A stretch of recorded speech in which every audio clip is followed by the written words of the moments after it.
Warhammer 40,000 Conquest is a two-player living card game of gritty interplanetary warfare. By hurling you into a life-and-death combat for the Traxis sector, Warhammer 40,000 Conquest forces you to secure your hold over the sector's key planets.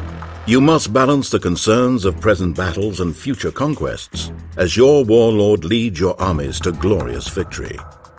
In each round of Warhammer 40,000 Conquest, you and your opponent alternate spending resources to deploy army units to various planets, allowing you to establish a presence on many planets at once while preparing for current and future battles.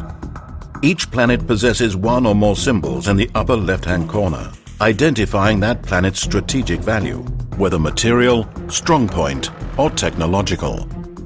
The first player to conquer 3 planets that share a common symbol claims dominion of the sector and wins the game.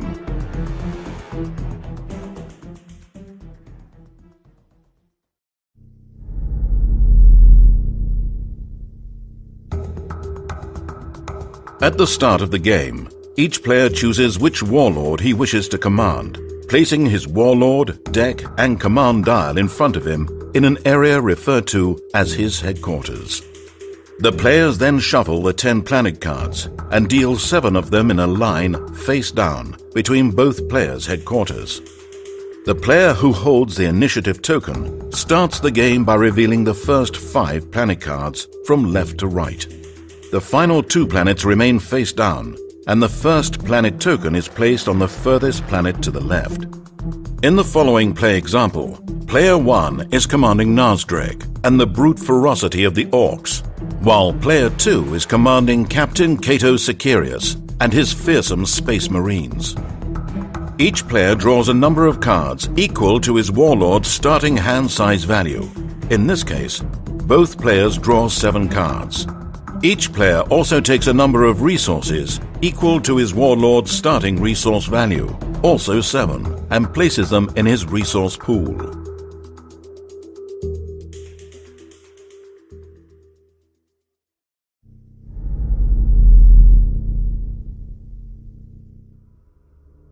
Warhammer 40,000 Conquest is played over a number of rounds. Each round consists of 4 phases: the deploy phase, the command phase, the combat phase, and the headquarters phase. In the deploy phase, each player is able to deploy cards from his hand to prepare for the impending conflict. To deploy a card, players must spend a number of resources equal to the card's cost. Deployment turns alternate between the players until both players decide to pass. Since Player 1 has initiative, he decides to deploy a shooter mob to the 4th planet, Osus 4. Any card being deployed must be paid for by paying its resource cost. Player 1 pays 1 resource and places the shooter mob army next to the planet. Deployment turns alternate between the players, and it is now Player 2's turn. He spends 1 resource and deploys a Fortress Monastery. The Fortress Monastery is a support card and is not deployed to a planet, but is instead deployed into Player 2's headquarters.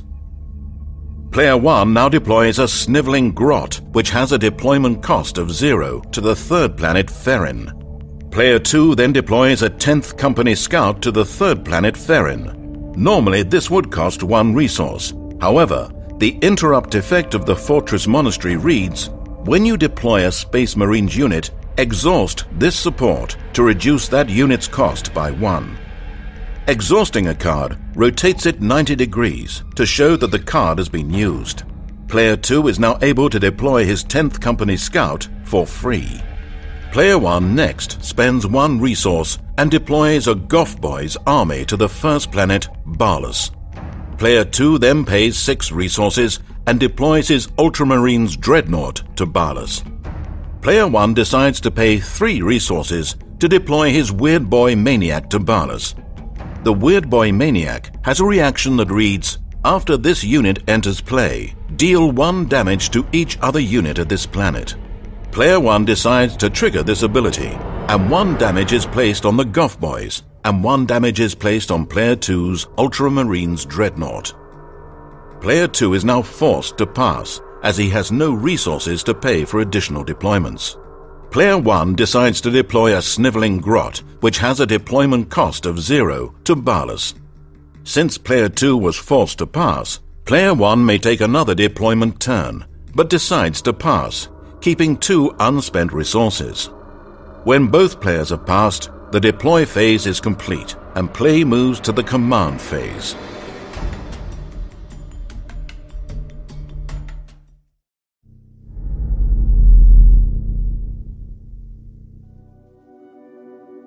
The command phase is split into 2 steps, the commitment step and the command struggles step. During the commitment step, each player uses his command dial to secretly commit his warlord to one of the available planets. Committing a warlord to a planet can help a player win the command struggle at that planet, and also ensures that a battle is fought at that planet this round. Each player selects a number on his command dial that corresponds with one of the face-up planets in play. The first planet always corresponds to the number 1 on the dial, with each subsequent planet corresponding to the next number on the dial. After each player has secretly made his selection and set his dial, both players reveal their dials simultaneously. Player 1 reveals a 1, which correlates to the planet Balus, and Player 2 reveals a 4, which correlates to the planet Osus 4. Both players simultaneously commit their warlord to the planet chosen. The second step in the command phase is the command struggles step. This step represents the strategic battle for resources and influence at each planet. The command struggles step begins at the first planet, in this case, planet Balus. A player automatically wins a command struggle if he is the only player who has a ready warlord present at that planet. Player 1 wins the command struggle at planet Balus because he has the only warlord present. For winning the command struggle at planet Balus, Player 1 gains the right to take both of that planet's resource and card bonuses. Player 1 draws 2 bonus cards from his deck but does not collect any resources. Play moves to the next planet, Planum. Since there are no ready units at Planum, neither player wins the command struggle there. At the third planet, Ferrin, both players have deployed armies, but neither have deployed their warlord. The player with the most command icons on ready units at the planet wins the command struggle. The 10th Company Scout has 1 command icon, while the Snivelling Grot has 0. Player 2 therefore wins the command struggle and collects 2 resources. At the 4th planet, Osus 4, Player 2 wins the command struggle because he has the only ready warlord present. Player 2 therefore collects 2 resources and 0 cards. Play moves to the final planet, Yavan. There are no ready units present, so neither player wins the command struggle there. After the command struggle has been resolved at each planet, the command phase is complete, and play moves to the combat phase.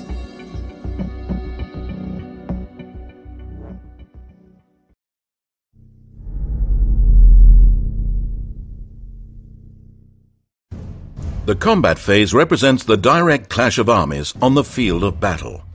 During combat, a battle is fought at the first planet, and at each planet at which at least 1 warlord is present.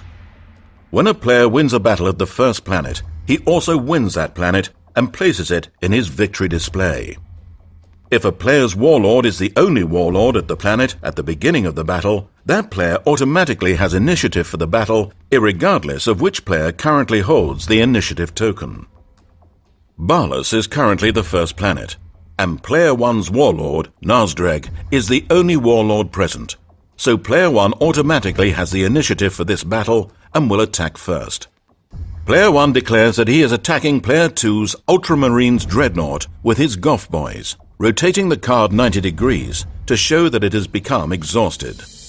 The Goth Boys have an attack value of 0, but they also have an ability that reads, "This unit gets +3 attack while it is at the first planet," which increases their attack from 0 to 3.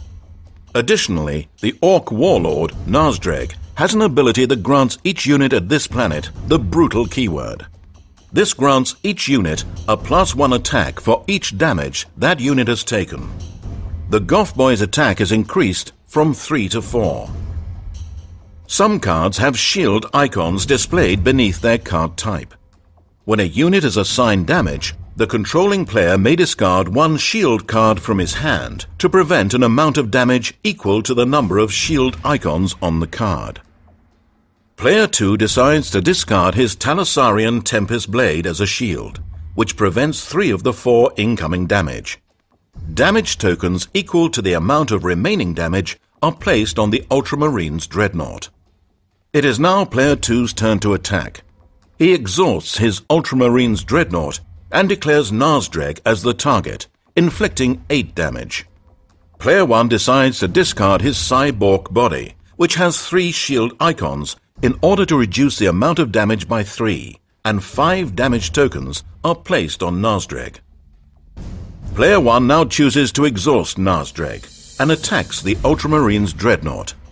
Player 2 chooses not to discard a shield card, so 2 damage tokens are placed on the Dreadnought. Player 2 has no other ready units at Balas. However, between each attack in a battle, each player has the opportunity to play cards with action abilities. Player 2 has a Drop Pod Assault card, which reads, Combat Action. Target a planet where a battle is taking place. Search the top 6 cards of your deck for a Space Marines unit with a printed cost of 3 or lower. Put that unit into play at the targeted planet and place the remaining cards at the bottom of your deck in any order. Player 2 pays the Drop Pod Assault's resource cost of 2 and searches the top 6 cards of his deck. Only the Tactical Squad Cardinus meets the requirements of the Drop Pod Assault, so Player 2 chooses it and places it into play at Planet Balas. Since Player 1 made the last attack in the battle, Player 2 still has the opportunity to attack. Player 2 exhausts the Tactical Squad Cardinus, deciding to use its area effect, which reads, When this unit attacks, it may instead deal its area effect damage to each enemy unit at the planet. 1 damage is dealt to each of Player 1's units. Anytime a unit has as much or more damage on it as it has hit points, the unit is destroyed.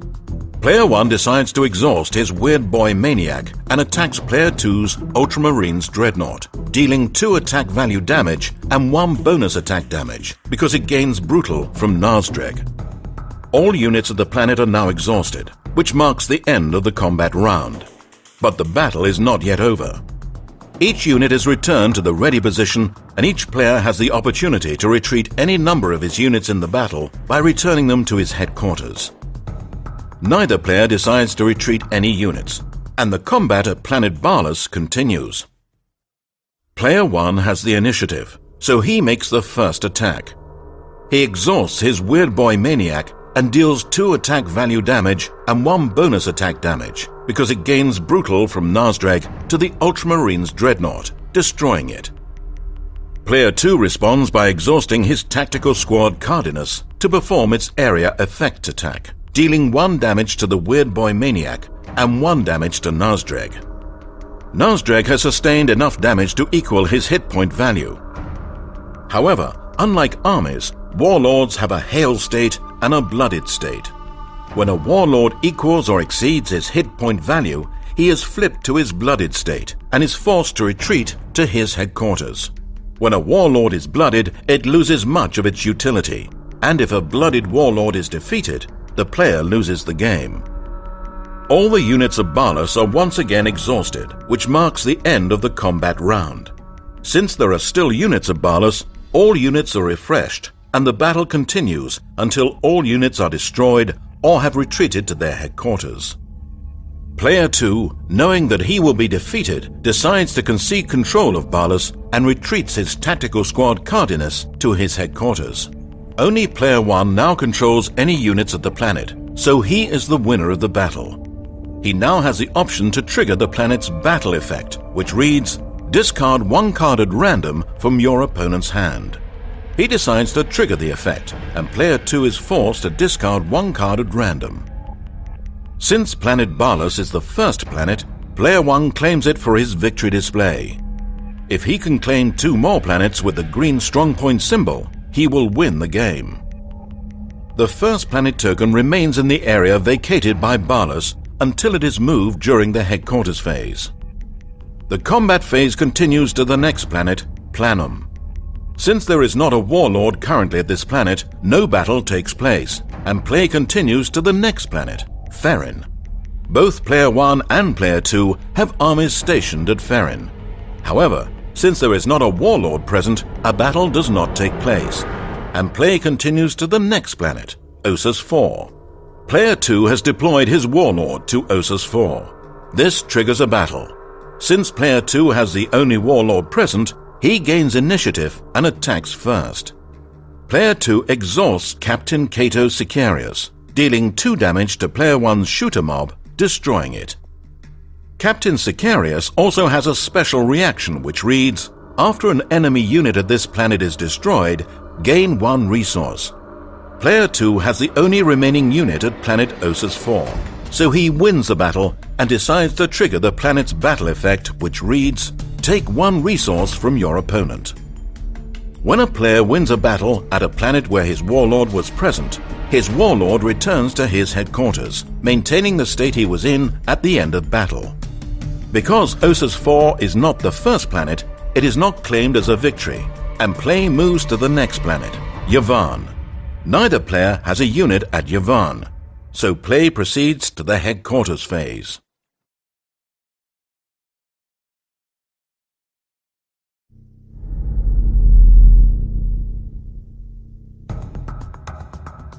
The headquarters phase represents a chance for the 2 sides to regroup at their respective headquarters, resupply with vital resources, and reassess the state of the conflict. During the headquarters phase, the first planet token is placed on the next planet in line. A new planet is revealed. Each player draws 2 cards and takes 4 resources from the token pool. All exhausted cards are readied, and the initiative token is passed to the other player. Play now proceeds to a new deploy phase, and the game continues until one player has collected 3 planets that share a common type in his victory display, or until one player's warlord is blooded, then defeated, eliminating him from the game.